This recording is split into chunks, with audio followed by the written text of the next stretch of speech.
Okay, so these are just three terms that I like to include.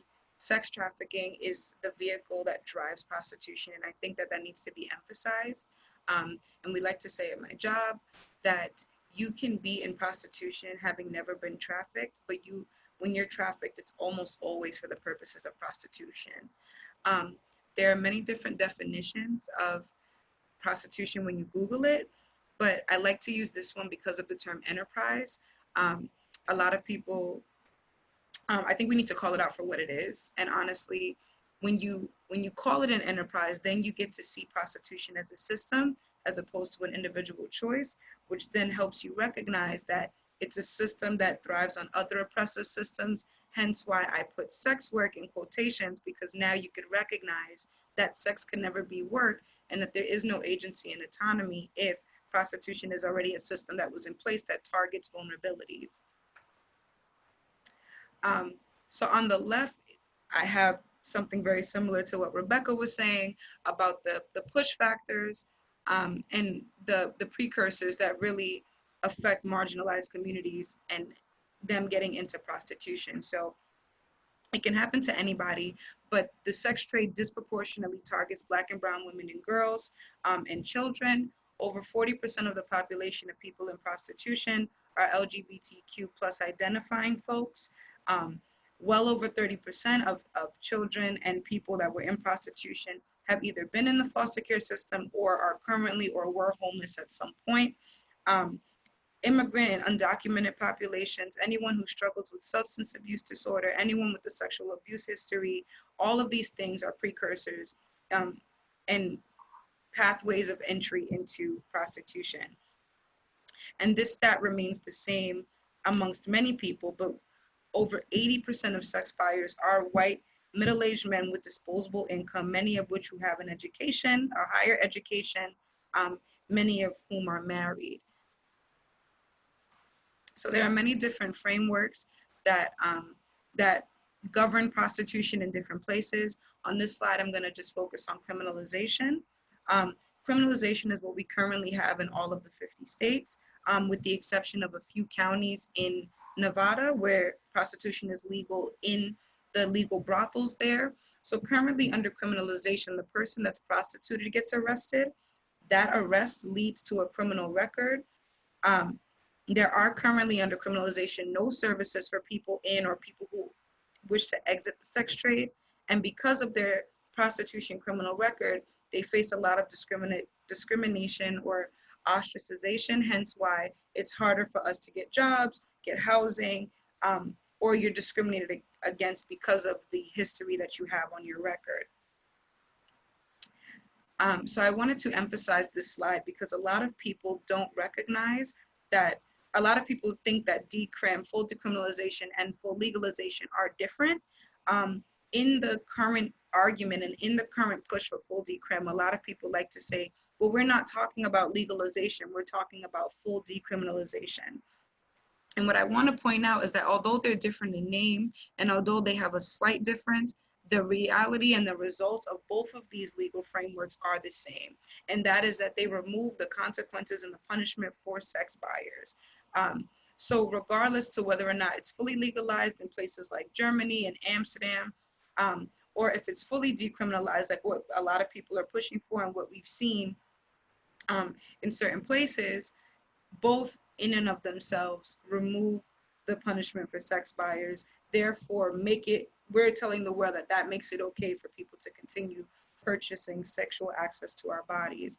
I also want to make note that we did have one state in the US that attempted or tried full decriminalization, and that was in Rhode Island.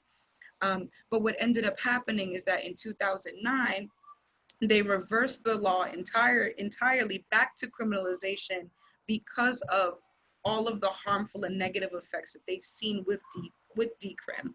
They've seen the increase in trafficking, they've seen more violent sex buyers, and they've seen more people feeling entitled to do what they want to women's bodies because they knew that they had no punishment under decrim. So if full decrim is implemented in any of our states or countries, this is what we're going to see happen. We're going to see these irreversible opposite effects of what we intend to do. So this slide is, I called it sex work with a question mark because a lot of people are debating on whether or not this should be the term that we use, and if we want to fully decriminalize quote unquote consensual sex work. They try to differentiate sex work from prostitution and trafficking. So if you look at the top where the text is in black, this is the Universal Declaration of Human Rights definition of decent work. Um, and it says that decent work is full of dignity, equality, and fair income. It says that it's safe and puts people at the center of development. It says that it gives that employee a voice and provides them with the right to be protected from exploitation. And it seeks to provide those employees with a future that's inclusive and sustainable. So now further down here in the white, what you see is exactly how prostitution is the opposite of everything that was listed in that definition. So there is no dignity in the sex trade, and I think that that in and of itself is self-explanatory. Prostitution is a system that is fueled and thrives on other oppressive systems, being misogyny, patriarchy, capitalism, and in some countries, classism, hence all of that being the opposite of equality. Prostitution is not safe, and you'll hear that on both sides, and from both those who identify as consensual sex workers and those who identify as being trafficked or trafficking victims. Prostitution isn't safe, and you cannot regulate a person's body. The only thing that you can regulate is the state taxes if you were to fully decriminalize prostitution as a trade.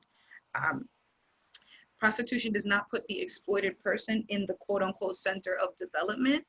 We do not sit around at a table and decide the laws and the policies and the way in which prostitution is going to work.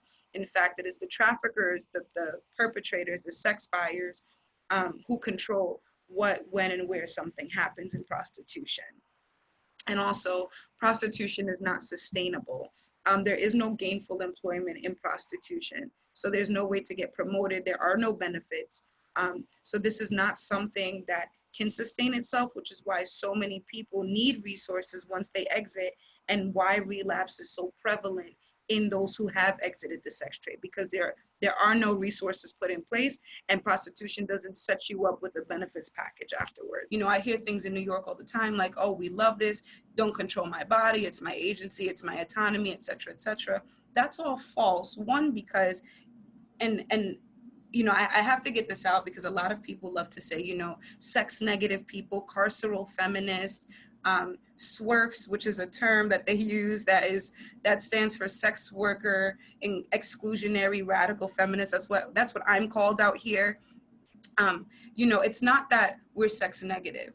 The issue is that sex goes back to this definition of equal mutuality, and you don't have that in prostitution. Prostitution can't be a job like any other if you're not given any of these things in place, and if it's a system that is based on and thrives upon gender-based violence. So it cannot be something that we can say we're just going to slap a 401k onto it and make it work, because this is the only quote unquote job that continues to use your body over and over again. You can continue to sell a product that has no repercussions on the product that you're selling. But when you continuously sell a person, one, it's inhumane and immoral, honestly, but it also has negative effects on that person. Hence why, and this is something I didn't include in this slide, but if the average lifespan of a person in pornography is 3 months, despite popular belief. So I wanted to end this very, very short presentation with this. So we call this now the equality model. It's still known as the Nordic model in many places. You might hear it as the Swedish model, the abolitionist model, the partial decriminalization model, or the sex buyer law, depending on where you are. The name, we progressed and changed the name to equality model because it expanded past just Nordic and Swedish countries. Currently, the equality model is implemented in 8 countries, and they all have been proven successful. It pioneered in Sweden in 1999, and Sweden had, at the time before the equality model, 80% of sex trafficking related deaths. With the equality model, that dropped down to less than 1%, and that is a stat as of 3 years ago. And similar to what Rebecca mentioned, the Nordic model or the equality model, it decriminalizes the person that's in prostitution while simultaneously keeping the penalties for perps and exploiters. It allocates funding for aftercare services and resources for exited survivors should or when they exit. And it removes that stigma of being a criminal because there's no prostitution related criminal arrest that's associated with that. And one of the things I like to emphasize when I talk about the equality model is that middle bullet point about allocating funding for services. Because even if you're on the fence about which framework, which legal framework is the best to combat this issue, even if you supported full legalization or full decriminalization or criminalization, none of those offer any type of funding for aftercare services. And I think that, for people that don't, me, Rebecca, we do this work all the time. So of course this is second nature to us, but many people on the street don't really have this conversation every day. So when you hear about this issue, a lot of people will say, full decriminalization is better for sex workers, or this doesn't, it's a good way to not penalize the person in prostitution and giving them and letting them keep their agency and autonomy. Even if you wanted to support those legal frameworks, it still doesn't offer you any type of services or resources that you need to live a sustainable life. So the equality model is the only one that is tried, tested, proven successful, and it's the only one, honestly, that makes sense. It helps the individuals that are in this system, and to be fair, or to be honest, I should say, a lot of people that I've spoken to that identify as consensual sex workers are all there. If you actually listen and get down to how they got there in the first place, they may use different terminology. They may not want to align themselves with someone who supports the Nordic model. But if you listen to actually how they got there, it's really trafficking. Many of the consensual sex workers that are there and currently in prostitution all will say things like, I started doing survival sex when I was 15 because I was kicked out of my home because I'm LGBT identifying. And what we find is that although the language is different, that's still trafficking under federal definition. And I want to say that I will never say that there aren't people in prostitution that are there strictly by choice with no prior precursors or push factors. However, they only represent less than 2% of the population of people in prostitution. So I want to emphasize that, because so many people say, well, I have a friend who does it, who wasn't raped, or I have a friend who's not Black or not poor, and she decided to strip, or she decided to webcam, et cetera, et cetera. They exist. I will not say that they don't. But when you're talking about laws and implementing legal frameworks, you need to implement these things for the majority of people. They do not represent the majority, and it's that false narrative that it's happy-go-lucky that hurts and further puts at risk all of the marginalized community that is actually being targeted and is already more at risk and more susceptible to being trafficked and being put into prostitution.